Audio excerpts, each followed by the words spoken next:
Glória a Deus pelo Senhor e pela sua palavra, glória a Deus pela sua presença na igreja, glória a Deus por aqueles que estão online devido à pandemia.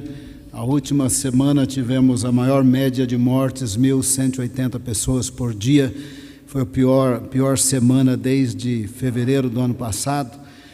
Tudo que os cientistas falavam não está acontecendo, né? Falavam lá em março do ano passado que ia subir durante 6 meses, estabilizar, cair, isso não aconteceu. De março a março, de fevereiro a fevereiro, subiu. Então, os cientistas estão bem perdidos, mas uma coisa é certa, quem tem comorbidades corre risco e tem que tomar cuidado.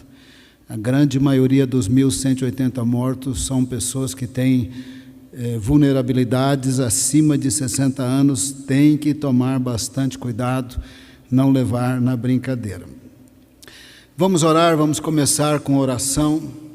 Senhor, obrigado pela Tua palavra, principalmente obrigado por Jesus. Se viermos a conhecer o Senhor e contemplarmos o Senhor na plenitude de Tua glória, será por causa de Jesus. Se tem um presente que expressa o Teu amor para a humanidade, é Jesus. A palavra do Senhor diz que o Senhor amou o mundo de tal maneira que deu o Seu Filho. Obrigado por Jesus, por esse grande presente, pelo nosso Salvador, nosso Senhor e o nosso Redentor. Ajuda-nos a entender Jesus um pouco mais hoje à noite e com bastante respeito, bastante temor, ouvirmos o Seu recado no fim das Escrituras para nós. Oramos em nome de Jesus. Amém.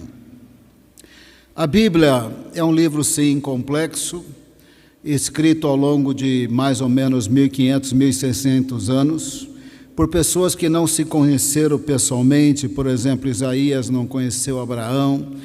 É um livro escrito ao longo de 1.600 anos por autores diferentes, que a classe judaica classificou: esse aqui estava inspirado, esse não estava, e preservou o que eles consideraram inspirados, mesmo que eles mataram a maior parte dos profetas. Após a morte dos profetas, devido ao cumprimento das profecias, eles preservaram os textos.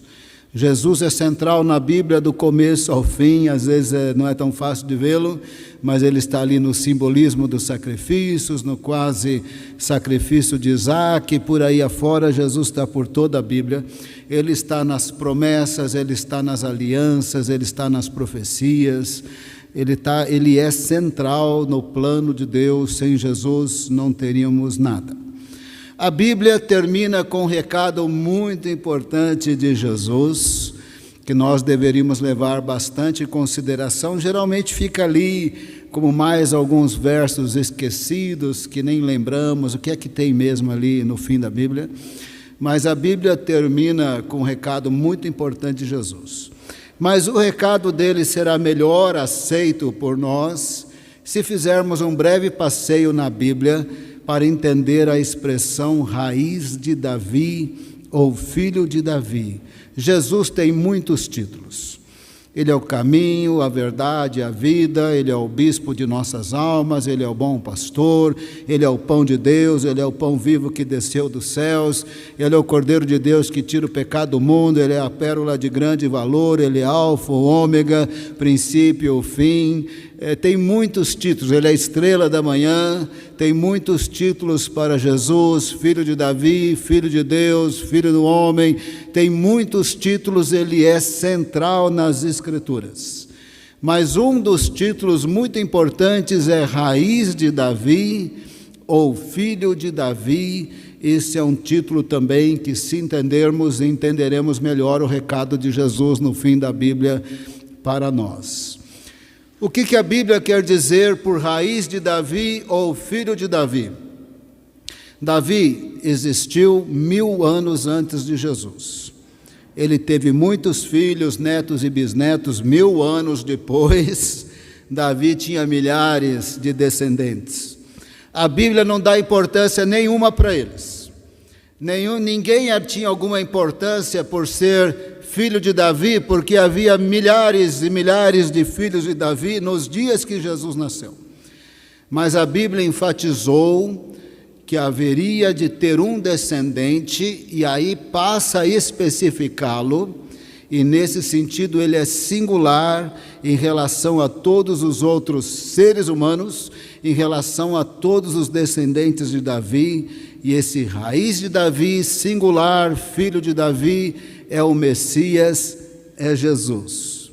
O Senhor prometeu a Davi 1000 anos antes de Jesus nascer, que sempre existiria a monarquia de reis da dinastia de Davi diante de Deus. O Senhor também prometeu, está ali na Bíblia, nem sempre as pessoas percebem quando leem, prometeu também um rei eterno, evidentemente de um reino eterno da descendência de Davi. Não foi difícil para os estudiosos perceberem que Deus estava prometendo que o Messias seria descendente de Davi, o esperado Messias, Senhor, Salvador, Rei, seria da descendência de Davi e seria herdeiro do trono de Davi. Ele seria então o Rei eterno, do reino eterno, mas herdeiro do trono de Davi, cumprindo a palavra do Senhor, que diante do Senhor, ou que sempre haveria um rei da monarquia de Davi, da dinastia de reis de Davi, diante do Senhor. Bom, essa profecia cumpre-se somente em Jesus, porque Ele é o Rei eterno do reino eterno, da descendência de Davi, herdeiro do trono de Davi. Quando Ele tornou-se homem, Ele passou a ser 100% ser humano, 100% Deus, por toda a eternidade daí para frente. Agora na Trindade, Jesus continua sendo 100% homem, 100% Deus, e por ter se tornado homem, Ele é por toda a eternidade filho de Davi, herdeiro do trono de Davi. Ele é o Rei do reino eterno, da descendência de Davi, o Messias de Israel, como Deus havia dito. Então, quando a palavra diz que o Messias é filho de Davi, ou raiz de Davi, é um jeito de dizer ele é o Messias, o Rei eterno de um reino eterno, como prometido a Davi, e desta forma a dinastia de reis cumpre-se eternamente através somente da pessoa de Jesus, que sendo filho de Davi, o é por toda a eternidade. É por toda a eternidade filho de Davi, é por toda a eternidade filho de Deus, é por toda a eternidade herdeiro do trono de Davi. Bom, o assunto vai ficando mais complexo e presta bem atenção. Jesus, para governar, não precisava ter nascido e nem ser filho de Davi. Antes de nascer, por ser um com o Pai e com o Espírito Santo na Trindade, ele já era rei, ele já era Senhor.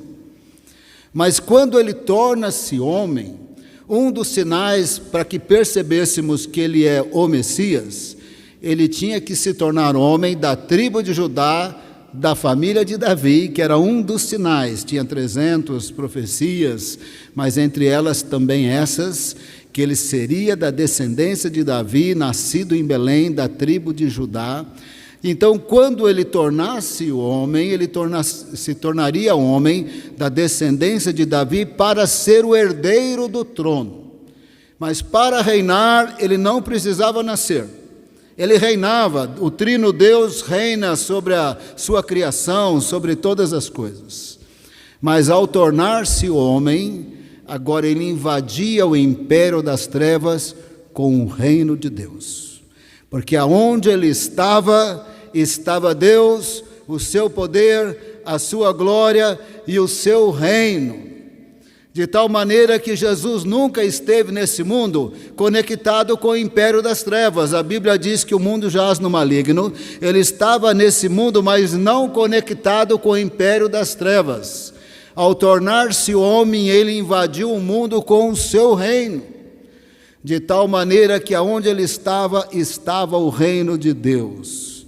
No reino de Deus tem perdão, tem salvação, tem cura, tem milagres, tem libertação de demônios, tem perdão de pecados, tem possibilidade de sair das trevas para a luz, do pecado para a santidade, da morte para a vida. E quando chegou a hora de iniciar o seu ministério, ele pregava: arrependam-se, é chegado a vocês o reino de Deus, porque aonde ele estava, estava o reino de Deus. Ele não precisava nascer para ser rei, ele não precisava nascer para ser senhor, mas estava profetizado que ele ia nascer sim, para ser 100% homem, com corpo assim humano.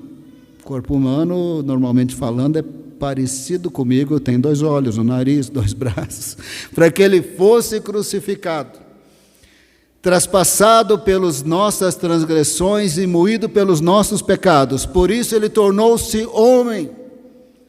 Mas sinal de que ele era quem ele era, ele seria homem da família de Davi, da tribo de Judá, para também herdar o trono de Davi e para ser eternamente rei, o que ele já era, mas agora rei, Deus homem, homem Deus, da descendência de Davi, herdeiro do trono, cumprindo-se a promessa que sempre haveria um rei da dinastia de reis de Davi, diante do Senhor. E na verdade existe agora na própria Trindade, porque ele é por toda a eternidade filho de Deus e filho de Davi, e assim o Senhor cumpre a sua palavra, como ele havia dito. Então, quando a palavra diz que ele é filho de Davi, ou descendente de Davi, ou raiz de Davi, é um jeito da Bíblia dizer: ele é o Messias rei, que sempre foi rei, que ao tornar-se homem invadiu a história com o seu reino, para que através de sua morte substitutiva por nós, pudesse dizer para toda a humanidade: arrependam-se, é chegado a vocês o reino de Deus. Vocês podem sair das trevas, vocês podem sair desse estado de pecado e de maldição após a expulsão do jardim do Éden, para serem filhos de Deus, benditos, abençoados por toda a eternidade, com vida eterna, por causa de Jesus e somente por causa de Jesus, porque ele tornou-se homem, o Messias, que era rei, invadindo o mundo com o seu reino, mas agora da descendência de Davi, para continuar sendo o rei da descendência de Davi, do trono de Davi, por toda a eternidade. E nesse reino, pela sua obra expiatória, quando ele morre por nós e nós nos arrependemos e o recebemos como Senhor e Salvador, ele nos tira do império das trevas. Ele nos tira do reino do mal para o reino de Deus, através de sua obra redentora. Se você puder abrir a sua Bíblia, Isaías capítulo 9, no capítulo 7 já sabemos que Emmanuel é a encarnação de Deus, ele é Deus conosco. Isaías capítulo 9, acompanha comigo. Nós estamos fazendo aqui uma tarefa de casa, presta bem atenção qual é a tarefa de casa. Nós vamos fazer um passeio na Bíblia para entender filho de Davi, raiz de Davi, para que nós possamos entender o recado da raiz de Davi. Ele tem um recado para nós, nós não deveríamos esquecer desse recado. Isaías capítulo 9, verso 6, falando do Messias, da descendência de Davi, porque um menino nos nasceu, um filho nos foi dado, o governo está sobre os seus ombros, porque ele é o herdeiro do trono de Davi. O governo está sobre os seus ombros. Não feche a Bíblia, eu vou ler mais um pouco. O governo está sobre os seus ombros, porque sempre esteve sobre os seus ombros. Quando ele tornou-se homem, ele invadiu o mundo com o seu reino, o seu poder, a sua autoridade. O governo está sobre os seus ombros, porque sempre esteve sobre os seus ombros. O governo está sobre os seus ombros, porque ao tornar-se homem da família de Davi, da descendência de Davi, da tribo de Judá, para ser o leão da tribo de Judá, para ser a raiz de Davi, o único que venceu e que é digno de abrir os selos, ele continua reinando, mas agora como herdeiro do trono de Davi. Aonde ele está o reino de Deus. Onde ele está o rei do reino de Deus, do trono de Davi, herdeiro do trono de Davi, para todo sempre. Quem estiver com ele estará na plenitude do reino de Deus. Quem estiver com ele deixará de ser amaldiçoado para ser abençoado. Quem estiver com ele deixará de estar morto para estar vivo. Quem estiver com ele é filho de Deus, selado com o Espírito Santo. É maravilhoso Jesus, a sua pessoa e a sua obra. Porque um menino nos nasceu, um filho nos foi dado, e o governo está sobre os seus ombros. Ele será chamado maravilhoso, conselheiro, Deus forte, Pai da eternidade e príncipe da paz. Não fecha a passagem. Agora começa a ficar claro porque que Davi tinha milhares e milhares de descendentes. A Bíblia não dá importância para eles como se eles fossem especiais ou singulares, não que eles não tivessem nenhuma importância. Todas as pessoas foram criadas à imagem e semelhança de Deus, eles são importantes para Deus. Mas nenhum deles tem destaque por ser filho de Davi. Este aqui tem destaque. Esse menino aqui que vai nascer não é qualquer menino. O governo está sobre os seus ombros, porque sempre teve. O seu nome é maravilhoso conselheiro, Deus forte, Pai da eternidade, príncipe da paz. Só se aplica em Jesus. Aquele que é um com o Pai e com o Espírito Santo na Trindade. Sempre o governo esteve sobre os seus ombros.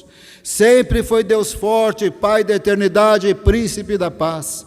A palavra de Deus diz que o trino Deus criou todas as coisas, por isso a palavra de Deus diz que Ele, como uma das pessoas da Trindade, criou todas as coisas e por Ele, por Jesus, nada se fez. Ainda a palavra de Deus diz que Ele não só criou todas as coisas como uma das pessoas da Trindade, porque o trino Deus criou todas as coisas, mas ainda diz que criou por Ele e para Ele. Ele é dono de tudo, herdeiro de tudo, sempre foi. E Ele é o redentor daquilo que foi manchado pelo pecado. Ele é aquele que vai trazer o reino de Deus em grande glória. Estamos chegando lá para entendermos o recado de Jesus. Verso 7, Ele estenderá o seu domínio. Bom, Ele sempre teve domínio, mas a palavra do Senhor está dizendo, no mundo que jaz no maligno, tem pessoas que não têm como Senhor e Salvador. Através da obra de evangelização da igreja, pessoas como nós, de todos os povos, o confessam como Senhor e Salvador. Nesse sentido, o reino cresce como semente de mostarda. Nesse sentido, ele estende o seu domínio, ainda que ele tenha domínio sobre tudo, até sobre o mal, mas conforme pessoas saem das trevas para a luz de todos os povos, nesse sentido, ele estende o seu domínio, porque este é o convite. O reino de Deus não é ditatorial. O reino de Deus vai pôr um fim nessa realidade que você está vendo aqui, manchada pelo pecado. Essa realidade aqui tem prazo para acabar, segundo Deus, segundo a palavra do Senhor. Mas não é ditatorial, ele tem todo o poder, mas não vai impor. Arrependam-se, é chegado a vocês o reino de Deus, é um convite. Pela obra de evangelização da igreja, no poder do Espírito Santo, os povos da terra estão sendo convidados para saírem das trevas para a luz. Não é imposição, é convite, e dessa maneira ele estende o seu domínio. Quem entra no reino dele, o reino dele é tudo de bom. Tudo que Deus é, torna-se característica do reino. Deus é bom. No reino de Deus tem bondade sem fim. Deus é misericordioso. No reino de Deus tem misericórdia sem fim. Deus é amor, no reino de Deus tem amor sem fim. Deus é eterno, no reino de Deus tem vida eterna, que nunca acaba, sem fim. No reino de Deus tem santidade sem fim, porque Deus é santo. No reino de Deus tem poder, glória, porque Deus tem poder, glória. No reino de Deus é tudo sem fim. Verso 7, ele estenderá o seu domínio. Haverá paz sem fim sobre o trono de Davi, porque ele é o herdeiro deste trono. Ele é o rei eterno do reino eterno, cujas características do reino são características de Deus. Reino de Deus tem características de Deus. Deus é santo, tem santidade no reino de Deus. Deus é puro, tem pureza no reino de Deus. Deus é bondoso, misericordioso, perdoador, eterno, justo, íntegro. São as características do reino de Deus. Haverá paz sem fim sobre o trono de Davi, sobre o seu reino, porque ele é o herdeiro do trono de Davi. E reina para todo sempre no reino de Deus, com as características do reino de Deus. Não precisava tornar-se homem para ser rei, mas tornou-se homem para continuar sendo rei, como herdeiro do trono de Davi, sendo raiz de Davi, descendente de Davi, como um dos sinais da palavra de Deus. Tem muitas profecias sobre Jesus na Bíblia. Para sabermos que ele era ele, tem muitas profecias. Mas ele se tornaria rei, como Deus gosta de fazer a coisa, quando parece que acabou tudo, morreu tudo, começa tudo de novo, para que a glória seja só de Deus. Quando Judá havia sido levado para a Babilônia e totalmente destruído, Jerusalém e tudo mais, lembra das promessas aos patriarcas, e você olha Jerusalém totalmente destruído, você fala, agora não tem jeito. Aí Deus fala pelo profeta Ezequiel, vale de ossos secos. E começa a ver, juntar nervo, juntar carne, juntar sangue, juntar veia, e começa a surgir vida. Era um jeito de Deus falar, Judá vai voltar a existir. Até tinha que voltar a existir, porque o filho de Davi é da tribo de Judá, que não podia desaparecer. Se Deus falou que ele ia ser da tribo de Judá, da descendência de Davi, não podia desaparecer. Por mais morto que estivesse, iam ressurgir na história, e ressurgiram, porque Deus é Deus e cumpre a sua palavra. Mas quando a monarquia estivesse morta, mais ou menos quase 500 anos de reis, filhos de Davi, no reino de Judá, mas em 586, quando a Babilônia destruiu Jerusalém, acabou a monarquia. Passaram-se mais ou menos 480 anos sem monarquia. Aí Jesus nasce da família de Davi para herdar o trono de Davi, para continuar sendo rei, mas agora rei, herdeiro do trono de Davi, como Deus havia prometido a Davi, como um dos sinais de que ele é o Messias, o Filho de Deus, o Filho de Davi. 480 anos depois, Jesus surge do nada, e quando ele surge do nada, a monarquia está em pé de novo, porque o rei, Filho de Deus, Filho de Davi, invadiu a história com o seu reino. E ele falava, arrependei-vos, é chegado a vocês o reino de Deus. Surgem do nada, porque surge do nada, a Bíblia o chama de renovo. Isaías capítulo 11, o renovo aparece 480 anos depois que a monarquia havia deixado de existir. Um ramo, estou lendo na NVI, Isaías 11, um ramo, talvez na sua Bíblia está escrito broto, dá na mesma, um ramo surgirá do tronco de Jessé. Jessé é o pai de Davi, portanto é a mesma coisa que dizer do tronco de Davi. Um ramo ou um broto surgirá do tronco de Jessé, e das suas raízes brotará um renovo. A hora que vocês estiverem menos esperando, o rei herdeiro do trono de Davi vai nascer. o menino vai nascer. O maravilhoso conselheiro, o Deus forte, o Pai da eternidade vai nascer. Quando vocês estiverem menos esperando, Ele vai invadir a história, estenderá o seu domínio, haverá paz sem fim sobre o trono de Davi, sobre o seu reino. A hora que estiverem menos esperando, Ele vai nascer. Ele é o Messias, filho de Davi, portanto Ele é o ungido. Por isso que o próximo verso fala isso. O Espírito do Senhor repousará sobre Ele. Repousou. Eu não quero explicar Deus, eu só estou citando a Bíblia, não tem nenhuma pretensão de explicar Deus, eu acho Deus bem complicado. Eu aceito Deus pela revelação histórica de Deus, que Ele é eterno, poderoso, não quero explicar Deus. Jesus sempre teve o Espírito Santo porque Ele é uma pessoa na Trindade com o Pai e com o Espírito Santo. Mas para ser Messias, Ele precisou ser ungido quando o Espírito Santo desceu sobre Ele sob a forma de pomba. É isso que a Bíblia diz, é isso que eu creio, não estou querendo explicar. Porque Ele já tinha o Espírito Santo, mas ainda assim precisava ser revestido de poder. Jesus disse que nós temos o Espírito Santo, mas também precisamos ser revestidos de poder. Eu não quero explicar nada, mas eu creio, eu recebo, eu peço, eu quero. Quero ser revestido de poder. Se o Messias era revestido de poder e precisou, quando o Espírito repousou sobre ele, eu também quero. Além do mais, Jesus disse: recebereis poder ao descer sobre vós o Espírito Santo.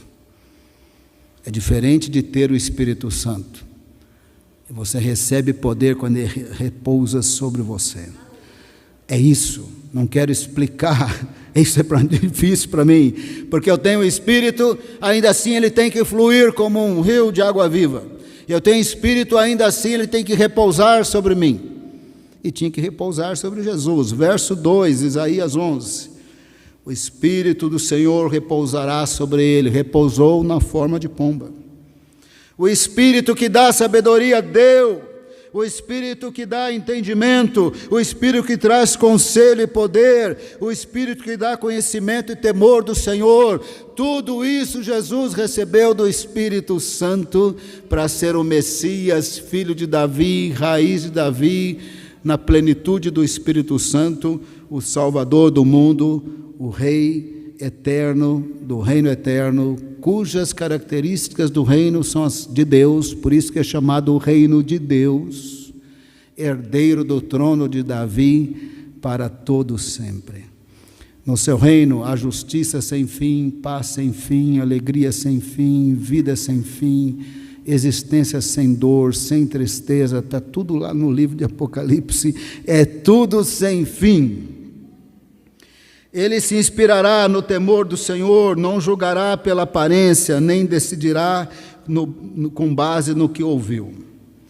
Verso 4: mas com retidão julgará os necessitados com justiça, tomará decisões em favor dos pobres, encherá do conhecimento do... Peraí, me perdi aqui. Mas com retidão julgará os necessitados com justiça, tomará decisões em favor dos pobres, com as suas palavras, como se fosse um cajado, ferirá a terra, com o sopro de sua boca matará os ímpios. Os evangélicos se dividem, o que vai acontecer quando Jesus voltar. Na verdade, a gente não tem muita certeza, ninguém tem muita certeza exatamente o que vai acontecer, mas quando ele voltar, uns acreditam que já será o julgamento e vamos entrar logo para Nova Jerusalém, porque em Mateus 25 ele volta e já separa bode de ovelhas, e parece que já é o juízo e acabou, quem vai para o lago do fogo vai, quem não vai, não vai, e parece que já não tem milênio. Mas tem passagens que indicam que ao Jesus voltar, ele reinará 1000 anos na terra e o juízo fica mais para frente. Porque tem passagens que indicam as duas possibilidades, os crentes se confundem nas duas possibilidades. Mas uma coisa não está excluindo a outra necessariamente. É muito comum na Bíblia Deus estar falando de uma situação e pular para séculos lá na frente, ignorando tudo que tem no meio. Não faz muito tempo eu preguei aqui em Joel, que Ele derramaria do Espírito Santo sobre toda a carne, sobre vossos filhos e filhas profetizarão. Ali é Atos 2. Você vai lendo ali, acabou esse momento ali do derramar do Espírito, já pula para a guerra do Armagedon no fim da grande tribulação. Então é muito normal na Bíblia pular de século. Não quer dizer que pulou de século que não tem nada no meio. Então Mateus 25 não é uma garantia que não vai ter milênio, mas de fato nós não temos absoluta certeza se terá ou não. Eu particularmente, porque eu sou meio apressadinho, eu gostaria que não tivesse milênio. Quando Jesus voltasse, ele falou: Senhor, cadê meu ticket aí para entrar na Nova Jerusalém? Eu já queria entrar logo. Mas nós não podemos deturpar a Bíblia. Tem passagens bíblicas que só fazem sentido se tiver um milênio literal, inclusive Isaías 11. Quando ele voltar para a plenitude do reino, o verso 4 diz: com retidão julgará os necessitados com justiça. Isso não é Nova Jerusalém, né? Lá não vai precisar disso. Tomará decisões em favor dos pobres, não é na Nova Jerusalém. Nova Jerusalém não vai ter pobre, não vai ter injustiça, não vai ter corrupção, não vai ter Brasília, vai ser Nova Jerusalém, é outro esquema, irmão. Com as suas palavras, como se fosse um cajado, ferirá a terra, não vai ser na Nova Jerusalém. Com o sopro de sua boca matará os ímpios, é quando ele voltar. Quando ele voltar na guerra do Armagedon, ele vai falar e milhares de soldados em Israel, contra Israel, cairão mortos. No que ele falar, o anticristo e o falso profeta serão presos e jogados no lago de fogo. Isso aqui não é Jerusalém, Nova Jerusalém, isso aqui é milênio aqui na terra. Mas, pastor Silas, você crê no milênio aqui na terra? Se depender de mim, irmão, não vai ter milênio. Mas o que eu estou querendo dizer é que não depende, a gente também não pode distorcer a palavra. Esse texto aqui indica, e tem outros que indicam, um milênio literal. Por exemplo, tem passagem do milênio que diz que as pessoas viverão no mínimo 100 anos. Isso não é Nova Jerusalém. Jerusalém é a eternidade, não é 100 anos. Então, tem textos que só fazem sentido se houver um milênio literal, e agora nós estamos lendo Isaías 11, presumindo mesmo, a despeito de mim, o desejo pessoal, presumindo mesmo o milênio aqui na terra. Verso 5: a retidão será a faixa do seu peito, a fidelidade o seu cinturão, plenitude do reino de Deus aqui na terra. Quando ele estiver aqui na terra para a plenitude do reino, cujas características do reino são as características de Deus, por isso que o reino chama reino de Deus, todas as maldições do jardim do Éden são retiradas. Hoje, eu e você somos criados à imagem e semelhança de Deus, mas nós não refletimos Deus certinho. Essa imagem está corrompida pelo pecado. A Bíblia diz que Deus é santo, nós não somos santos. Então nós não refletimos a imagem e semelhança de Deus como deveríamos refletir, porque o pecado em nós não reflete Deus que é santo. Mas na plenitude do reino de Deus, nós seremos 100% santo. A nossa imagem, a imagem e semelhança de Deus estará totalmente restaurada em nós. Nós seremos semelhantes a Jesus, isso que a Bíblia deixa bem claro. A nossa humanidade não terá pecado e nós refletiremos a imagem e semelhança de Deus sem pecado, no máximo que dá para refletir. Quando Ele voltar, nós seremos humanidade sem pecado, refletores da imagem e semelhança de Deus, no máximo que vai dar para a gente refletir. Quando Ele voltar, as maldições na natureza que implica em dificuldade de produção vão ser retiradas. A maldição sobre os animais que são carnívoros e violentos, matam um dos outros, vai ser retirada. O veneno das cobras vai ser retirado. Verso 6: o lobo viverá com o cordeiro, não vai ser mais carnívoro violento. E o leopardo se deitará com o bode, o bezerro, o leão e o novilho gordo pastarão juntos. A vaca se alimentará com o urso, não vai ter mais animal selvagem e violento. Não vai ter mais cobra venenosa. Verso 8: A criança brincará perto do esconderijo da cobra, a criança colocará a mão no ninho da víbora. Tudo isso aqui é milênio literal. Mas, pastor Silas, o que você prefere? Eu prefiro que não tenha milênio, porque eu sou meio apressado, mas não quer dizer que eu posso adulterar a palavra de Deus. Tem textos que indicam literalmente o milênio, esse aqui é um deles. Verso 9: ninguém fará nenhum mal, nem destruirá coisa alguma em todo o meu santo monte, ao monte Moriá, onde tem o templo. Tem que ser aqui na terra, não pode ser na Nova Jerusalém. Na Nova Jerusalém não tem possibilidade nenhuma de mal, de jeito nenhum, isso aqui é na terra. Ninguém fará nenhum mal, nem destruirá coisa alguma em todo o meu santo monte, pois a terra se encherá do conhecimento do Senhor como as águas cobrem o mar. A terra já está enchendo, irmão, pela obra missionária da igreja, pela obra de evangelização, mas aqui no milênio vai ser total. Toda a terra conhecerá o Senhor, porque Jesus terá voltado em grande poder e glória com a sua igreja salva, santa, com corpos incorruptíveis, totalmente resgatados das maldições do jardim do Éden. Verso 10: naquele dia as nações buscarão a raiz de Jessé. Pela obra missionária estamos buscando. Nós somos nações que conhecemos o Deus de Israel. Naquele dia as nações buscarão a raiz de Jessé, a raiz de Davi, que será como uma bandeira para os povos, e o seu lugar de descanso será glorioso. Na plenitude do reino de Deus, no milênio literal aqui na terra, as nações buscarão a raiz de Jessé, a raiz de Davi, o filho de Davi, até que essa plenitude chega desse reino de Deus, cujas características são as de Deus, por isso que chama reino de Deus. Até lá as nações vão se voltando ao Messias, pela obra missionária da igreja, até que o reino tenha sua plenitude. Agora presta atenção aqui, que essa parte é muito boa. A gente lê Apocalipse, muita atenção agora.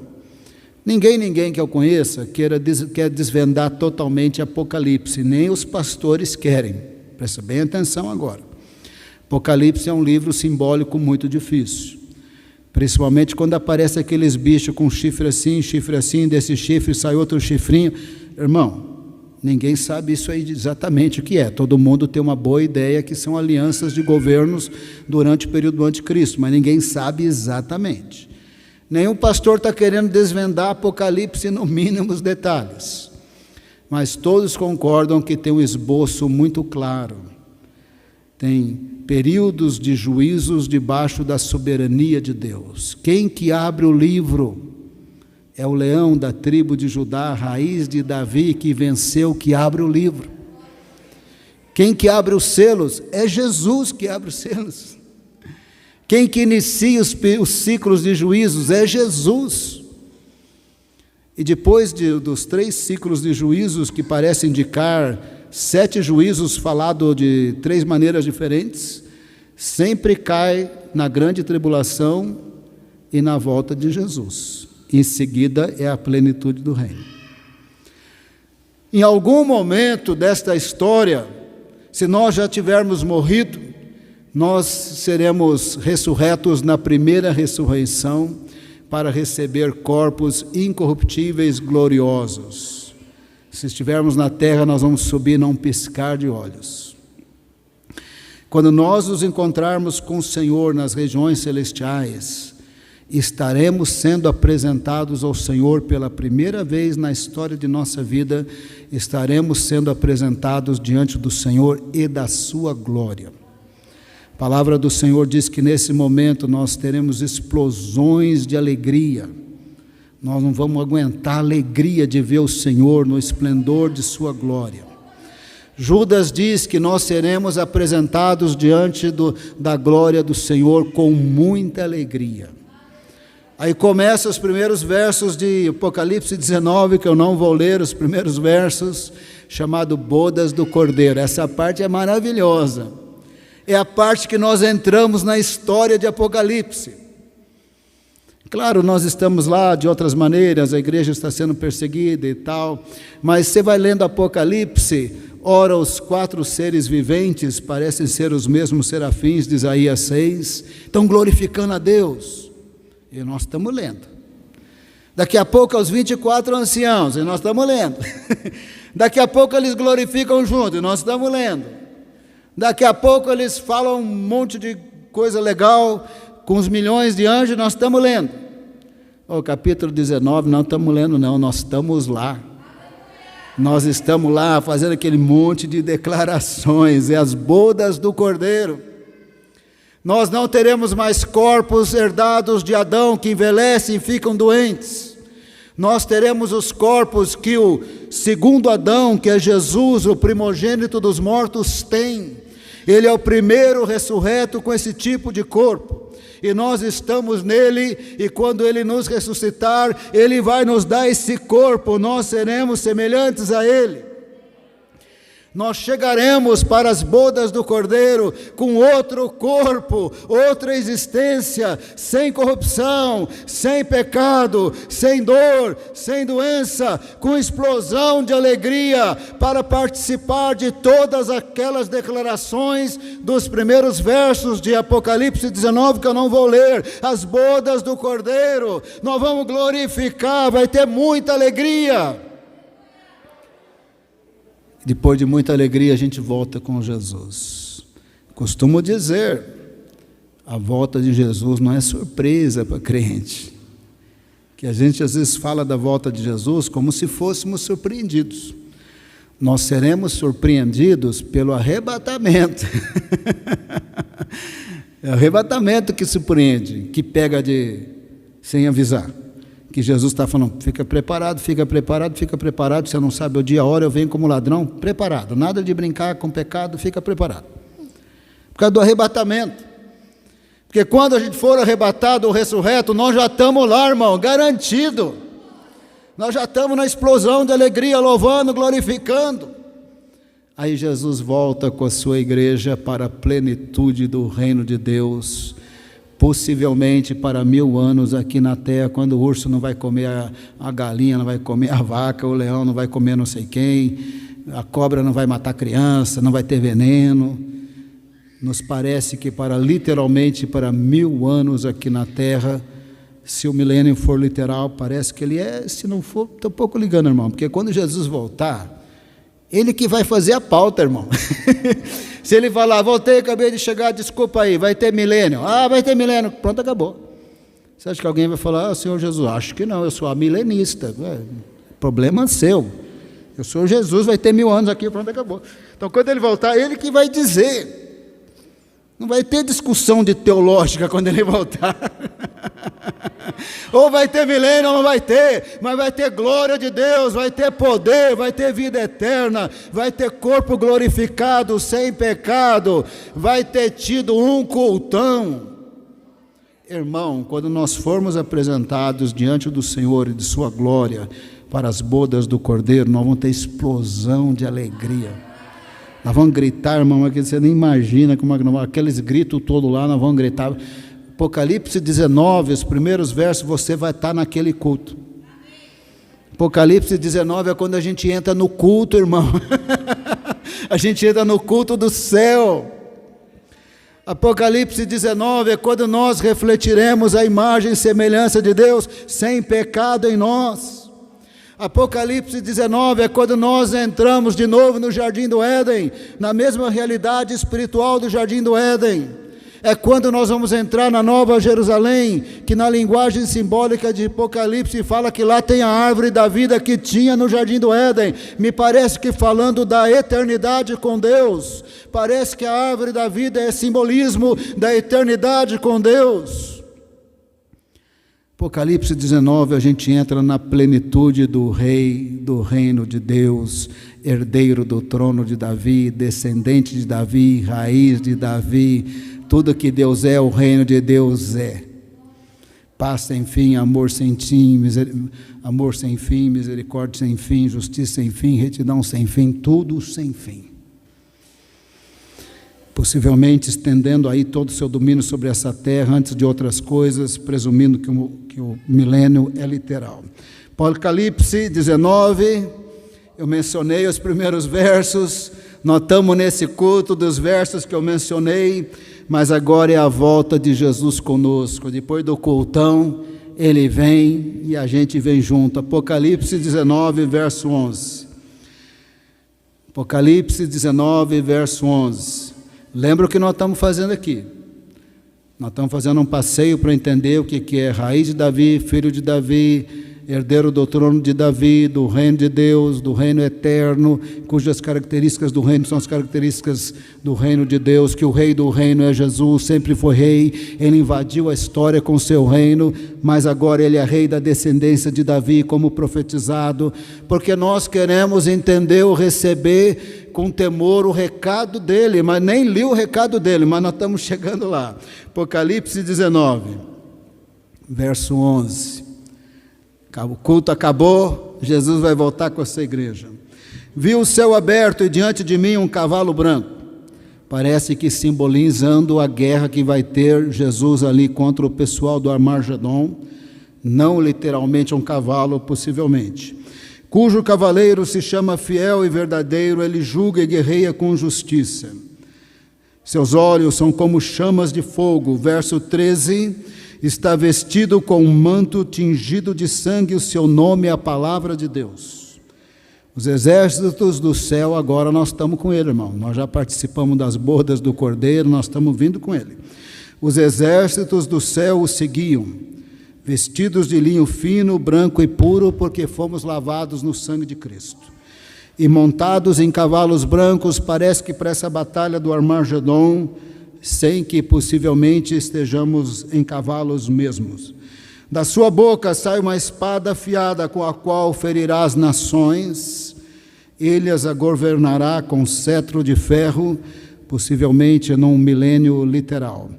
Verso 16, em seu manto, em sua coxa, está escrito este nome, Rei dos Reis e Senhor dos Senhores. Agora Jesus chega, fala, milhares de pessoas caem mortas em Jerusalém. Os próximos versos eu não vou ler, um anjo começa a dizer, aves de rapina se ajuntam porque vai ter carne demais para vocês comerem. Jesus fala e milhares de soldados cairão mortos na guerra do Armagedon, e ele vai falar, vão pegar o anticristo, falso profeta, jogar no lago de fogo. Verso 20, mas a besta foi presa, e com ela o falso profeta que havia realizado sinais miraculosos em nome dela, com os quais ele havia enganado os que receberam a marca da besta e adoraram a imagem dela. Os dois foram lançados vivos no lago de fogo que arde com enxofre. Acabei de ler que o rei do reino de Deus, herdeiro do trono de Davi, o governo está sobre os seus ombros. Ele estenderá o seu domínio até a plenitude do reino, quando ele voltar com a sua igreja. No seu reino a paz é sem fim, tudo é sem fim, a vida é sem fim, é eterna, a santidade, a bondade, a misericórdia. No reino dele seremos humanidade plena, sem pecado, refletindo a imagem e semelhança de Deus. No reino dele estaremos na plenitude das bênçãos do jardim do Éden. Este é o máximo da implantação do reino de Deus, como profetizado desde o Velho Testamento ao Novo Testamento em livro de Apocalipse. Essa plenitude ainda não chegou. Vai chegar na hora que formos ressurretos dos mortos ou arrebatados. Mas, pastor, o que acontece quando eu morro? Você vai para o paraíso, lá é muito bom também. Lá tem a presença de Deus, a glória de Deus, mas você não está com um corpo celestial. Quando receber o corpo celestial na primeira ressurreição dos salvos, e ou a igreja, ou você foi arrebatado, aí você vai estar na plenitude do reino. Essa plenitude não chegou, ela está garantida, mas ela não chegou, ela está garantida no sangue de Cristo. Agora nós estamos com o corpo que nós recebemos de Adão. Nós nascemos em pecado como Adão pecou. E a imagem de Deus em nós é deturpada, porque nós temos pecado e Deus é santo. O pecado milita contra o espírito. E nós temos aflições, nós temos doença, nós temos dificuldade, nós temos tristeza, nós temos funeral. Nós temos que comprar o caixão, fazer plano funeral, porque nós não estamos na plenitude do reino. Lá na Nova Jerusalém você não vai precisar comprar caixão. Nem vai precisar tomar remédio, nem vai precisar tomar vacina. Então, está tudo garantido, mas nós não estamos ainda na plenitude. Mas quando Ele nos ressuscitar ou nos arrebatar, aí estaremos na plenitude do reino. Mas até lá, irmão, até que a gente parta dessa vida e vá para o paraíso, que já é muito bom, nós precisamos ouvir o recado de Jesus. O recado do Rei que vai trazer o reino à sua plenitude. Você quer ouvir o recado de Jesus? Não, porque eu falei do recado de Jesus, ninguém falou aleluia, ninguém falou glória a Deus. Não, se você não quiser, vai embora. Não, mas você quer, né? É o fim da Bíblia, irmão. Maravilhoso, você nunca mais vai esquecer do fim da Bíblia. Presta bem atenção. Apocalipse 22. Jesus falando. Apocalipse é uma revelação de Jesus para a igreja, é para nós. Ela às vezes é um pouco misteriosa, mas a gente sabe o suficiente. E veja como é que Jesus termina o recado dele, 22:12. Eis que venho em breve, a minha recompensa está comigo, eu retribuirei a cada um de acordo com o que faz. A luz do calendário de Deus, ele vem em breve, porque ele já nasceu na plenitude dos tempos. O Espírito Santo em Atos 2 estava sendo derramado na plenitude no fim dos tempos. Nós já estamos no fim dos tempos. Os sinais da volta de Jesus estão fortes. Nós não vamos marcar dia e hora, mas a luz da eternidade, mesmo que demorasse mais 1000 anos, é pouco tempo. Possivelmente não vai demorar quando a gente olha os sinais.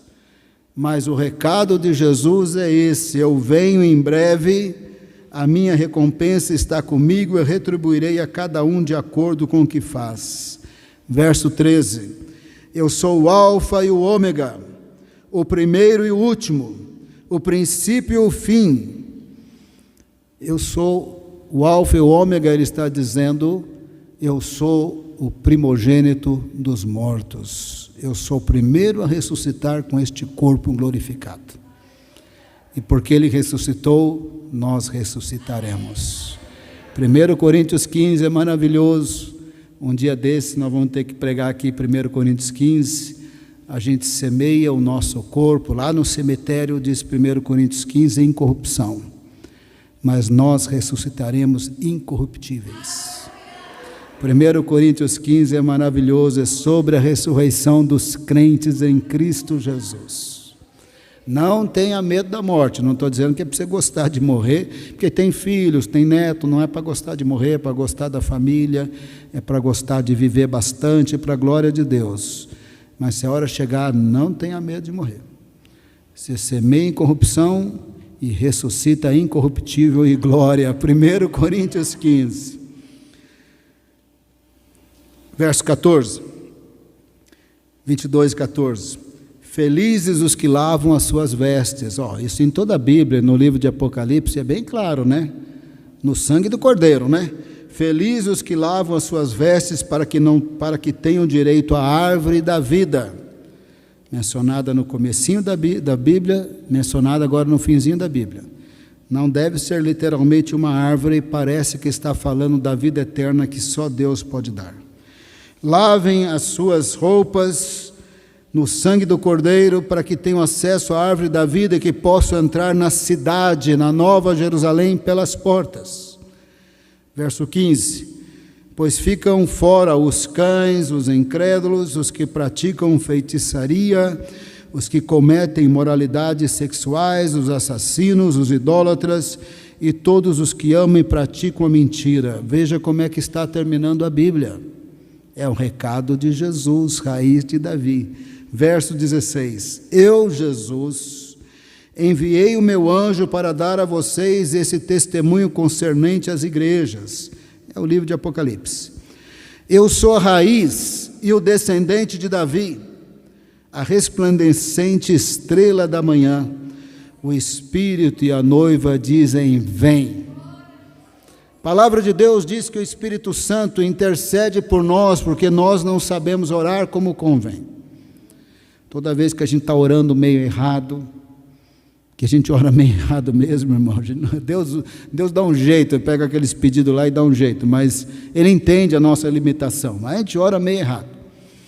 Quando Ele está orando meio errado e com foco errado, naquilo que não é vontade de Deus, não é plano de Deus, nós estamos orando meio errado, aí o Espírito Santo ora bastante por nós com espíritos inexprimíveis. Ah, Senhor, misericórdia, Ele não sabe nem orar.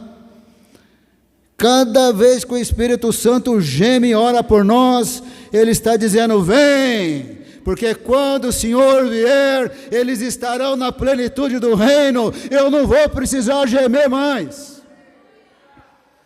Cada vez que o Espírito Santo geme por nós, com espíritos inexprimíveis, Ele está dizendo: vem. E toda vez que a gente geme, você sabe que é bíblico que a gente geme? Está lá em Romanos 8, vou citar rapidinho, nós não vamos ler. Paulo diz que a criação geme, esperando a manifestação dos filhos de Deus. Em seguida ele continua dizendo: e nós gememos também. Claro que gememos. Quem gosta de ter doença, de vez em quando a gente está doente. Quem gosta de ter parente doente, de vez em quando eles estão doentes. Quem que gosta de ter parente idoso, que já não consegue ouvir, enxergar e andar, com feridas nas pernas, na cama, porque o sangue não circula mais, quem que gosta disso? Paulo diz que a natureza geme e nós gememos também, porque nós não estamos na plenitude do reino. Mas cada vez que a gente geme, nós estamos falando: vem, Senhor, vem, porque eu não aguento mais desse corpo que eu recebi de Adão, eu quero o corpo que eu vou receber do segundo Adão, de Jesus, em glória, incorruptível, santo, eterno, vem. Verso 17 diz que o Espírito e a noiva dizem: vem, e todo aquele que ouvir, diga: vem. Você acabou de ouvir? Diga: vem, vem Jesus. Quem tiver sede, fala: venha. Está com sede? Venha! Quem quiser, beba de graça da água da vida. Não sei se você reparou como é que termina a Bíblia. Eu sou Jesus, a raiz de Davi, o descendente de Davi. Lave as roupas de vocês, porque ficarão de fora da plenitude do reino esse. Eu venho sem demora. Quem ouve, diga: vem. O Espírito e a noiva dizem: vem. Eu sou o alfa e o ômega, o primeiro, o último, o princípio e o fim. Ele é o Deus forte, Pai da eternidade, o príncipe da paz. E não era qualquer descendente de Davi. É o herdeiro do trono. Ele é um com o Pai, com o Espírito Santo na Trindade. Jesus, falando dessa unidade com o Pai e com o Espírito, ele dizia: aquele que me enviou não me deixou sozinho, ele está comigo, eu sempre faço a vontade dele. Está em João capítulo 8. Quando vocês me levantarem, vocês saberão que eu sou. Ele é o que ele sempre foi, o que ele sempre será, o mesmo ontem, hoje e sempre, o eterno. Quando vocês me crucificarem, vocês saberão que eu ressuscitarei no terceiro dia, como eu disse que vou ressuscitar. Porque Ele está no Pai, no Espírito e vice-versa, Ele é o eu sou, o eterno trino Deus, uma das pessoas da Trindade. Nada faço por mim mesmo, que eu vejo o Pai fazendo, eu faço junto com Ele, o meu ensino é o ensino dele. Está lá em João capítulo 8. Antes que Abraão existisse, eu sou, porque Ele é o Deus forte, o Pai da eternidade, o príncipe da paz. E Apocalipse termina com o recado dele: eu sou Jesus, eu sou a raiz de Davi, o descendente dele. Que lá no começo do livro, João está chorando, Falo com isso com todo respeito a João, mas dá vontade de falar: João, você está chorando por quê? Você não andou com Jesus? Você não viu ele ressuscitar dos mortos? Quem que você acha que vai abrir esse livro, João? Aí João está chorando, e dá vontade de falar para ele: João, mas ele está chorando por quê? Você andou com Jesus. Aí um dos anciãos fala: não chora não, o leão da tribo de Judá, a raiz de Davi, venceu, ele vai abrir o livro. E o livro diz que tem ciclos de juízos. O livro diz que vai ter grande tribulação anticristo, mas o livro diz que ele vai voltar em grande poder e glória, e ele vai falar e tudo vai acontecer, e o anticristo e o falso profeta vão para o lago de fogo.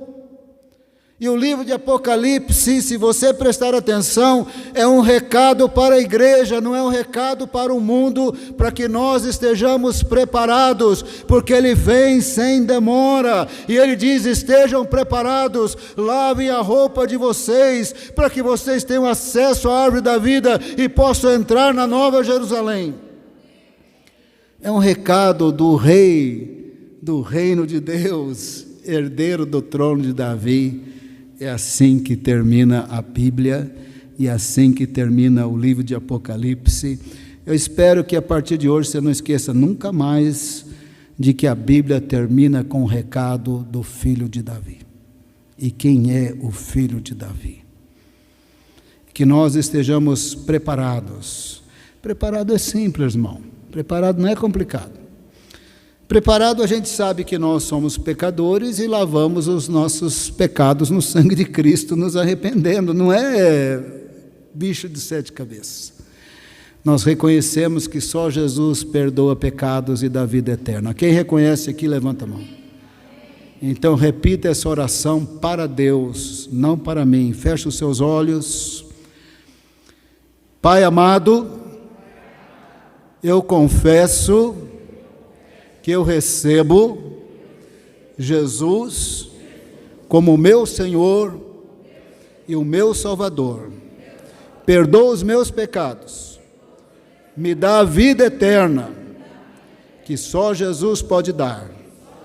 Dá-me o teu Espírito Santo, enche-me do Espírito Santo, que o Espírito Santo também repouse sobre mim, para me dar poder, sabedoria, entendimento, fé, ousadia, porque eu quero estar preparado para o arrebatamento da igreja. Eu quero fazer parte das bodas do Cordeiro. Eu quero voltar com Jesus, quando Ele voltar, em grande poder e glória. Ajuda-me, Senhor, a não esquecer o recado de Jesus: eis que venho sem demora, ajuda-me a não esquecer. Oh, Senhor amado, dá-nos temor, Senhor, derrama do Teu Espírito sobre o Teu povo e sobre a Tua igreja. Nós somos humanos, nós estamos gemendo aqui, Senhor, tem gente morrendo na nossa cidade, tem membros da nossa igreja que recentemente morreram por causa de Covid. É triste, nós ficamos tristes com a partida do irmão Samuel, sabemos que ele está com Jesus, mas é triste. Nós gememos, Senhor, nessas situações da vida, com o número de mortos do Brasil, nós gememos com os desempregos, nós gememos com as situações difíceis, com as brigas deste mundo. Oh, gememos, Senhor, com as dificuldades nas nossas famílias, às vezes de enfermidades por causa simplesmente do envelhecimento. Senhor, nós gememos com as lutas, os conflitos. Oh, Pai amado, e como nós desejamos que Jesus volte com grande poder e glória. Derrama do Teu poder sobre nós, do Teu temor. Usa-nos para a glória do Teu nome. Enche essa igreja do Espírito Santo. Que essa igreja, Senhor, não tenha vergonha e medo de orar. Que aqueles que oram em línguas não parem de orar em línguas, voltem a orar em línguas. A palavra do Senhor diz que aquele que ora em língua edifica a si mesmo. Se enterrar o dom de orar em línguas, que desenterre essa semana, Senhor, com liberdade espiritual. Com liberdade espiritual, queremos um povo cheio de Deus, cheio do Espírito Santo, para ser uma igreja evangelística. Oramos em nome de Jesus. Amém.